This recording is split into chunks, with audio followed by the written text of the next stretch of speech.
So I found something earlier this week that I thought was kind of fun that I'd share with you, with everyone. This is the Muntons Homebrew Con flyer catalog from Homebrew Con 2019, I believe. This would have been the one in Providence. So you can see the front here. My VP at the time stole this idea from a Patagonia malt because he wanted to show the English countryside, kind of an evocative image. We have the Union Jack over the barley field because, to remind people that the malt is British. The American flag because, well, we're selling it in America. And this is the Muntons sales team such as it was. I didn't work out of the Chicago office, so I didn't make the photo. None of those people work for Muntons anymore. So let's see what's in here. What we were trying to push at this show. Okay, actually show that we make malt. That's good. Table of contents. Oh, I remember these fucking things. The craft beer in a bag. So the premise here was inside this tube was this bag filled with hot malt extract. All you had to do was add water, add yeast, and that was everything you needed. So you didn't need a fermenter, you didn't need tubing. You really didn't need anything. That was the idea behind it. Just the lowest possible entry level into home brewing. So in theory, it wasn't a bad idea. I've talked to people who made it. The beer was passable, not great. We had 4 styles: the Session IPA, Golden Ale, Pale Ale, and Dark Ale. The one time I actually tried to make one of these, I put it on top of a mini fridge, the full bag. And then I was on the couch, middle of the night, like half awake. I heard this loud thud in the basement. The bag had tipped over, ripped open, and there was unfermented wort just all over my basement floor. So I had to shop vac that at 2 a.m. That was fun. So I think that's why this product never caught on. The bags leaked. There was just issues with it. The beer was, again, middling at best. And just, especially in the U.S., just finding distribution for them, like finding retailers who wanted it. I think one of our distributors bought 2 containers and had a hard time selling them. So, interesting idea, because that's the thing working for a manufacturer is you come out with these new products all the time, and most of them aren't hits. So, I thought, worthwhile, venture, just never really took off. And that was the thing we really pushed at this show, too. We had, a bunch of them we were giving away, even though nobody in the U.S. was selling them at the time. So here we have the famous Muntons Red Can range, because the Muntons extract for years and years came in red cans. This was the last design to use the red label. The designs they had before this were horribly dated. They look like they're out of the 70s and 80s. So this was like a little bit of a refresh. The problem with the red can was the Maris Otter, the light, the amber, the dark, they were all in a red can. So really the only way you could tell it apart was to read the type, or also the color of the type was different depending on the malt that was in there. But people would still buy the wrong ones. And I remember telling somebody, hey, the iconic red can isn't as iconic as you think it is. They finally ditched it. But, so this is the product that Muntons are known for. They've since expanded the range. I brewed with these a ton even before I worked for the company. Probably one of my most fun beers I made. It's in the blog, the Thomas Brady Ale. I made a barley wine with 5 cans of this stuff because I wanted authentic British malt. This was, again, before I worked for the company. So, of course, we're pushing this. The hopped amber, the dark, and the wheat. So the hopped extracts, those are available online in the U.S. Done 1 batch with those. I've thought about playing around with those a little bit more, maybe in the future.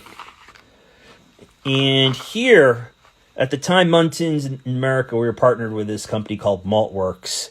There was a craft maltster. The owner also imported all these spices and botanicals and adjuncts.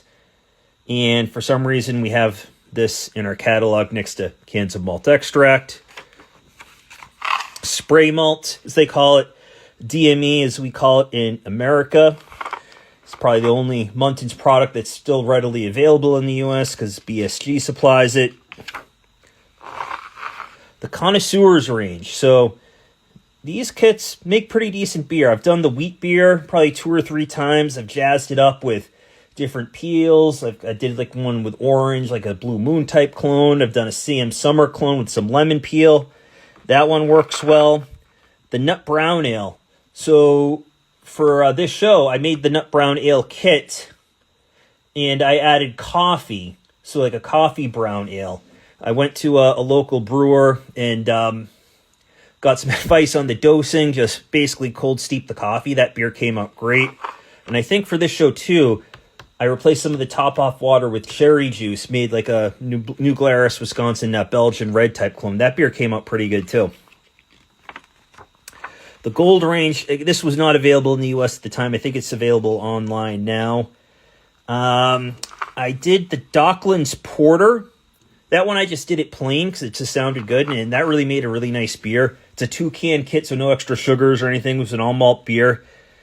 And if I remember correctly, the Imperial Stout, I made it into like a pastry stout where I added like cherry and chocolate, like a German, like a Black Forest cake type beer. That one came out pretty good too. The Premium Range, I've done the Mexican Cerveza several times. I did it plain, fermenting warm with a separate lager yeast. That made a clean beer. Made it with amber and dark extract to make like a dark Mexican lager. That came out great. I more recently did the American Light Lager kit with the Lallemand Nova Lager and a blend of DME and sugar. That beer was annoyingly good because it was so clean. It was like, I don't know if I could have made that beer better all grain. That's why I was kind of annoyed by how good it was. Never played around with any of these. The Brewmaker Best of British. Because that was something we were always fighting against, was how British the company was and their mentality and their products and how the company operated. But kind of cool design. And then the Handcrafted range. So for the show, I made the American Style IPA kit, but I added some wheat DME, some extra dry hops, and used a Vermont ale strain to make it into a hazy IPA. I remember that one coming out pretty good. These wine kits we never brought to America, never used them, didn't really hear great things about them.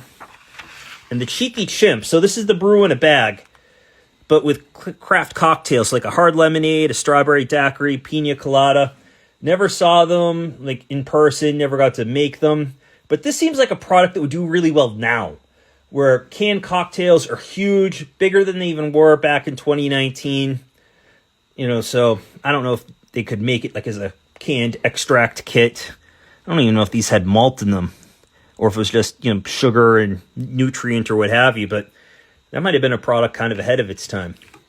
And then the Skyview, the Stowe Market malting. So that's where all the bagged malt and all the Muntons malt extract comes out of. Got to visit here in 2018. It was really cool. One time I got to go to the UK in the 5 years I worked for Muntons. So that was it. Thought it was kind of cool to share, kind of go back. Had a lot of fun at that 2019 Homebrew Con. Really, that was kind of the last awesome Homebrew Con before the pandemic.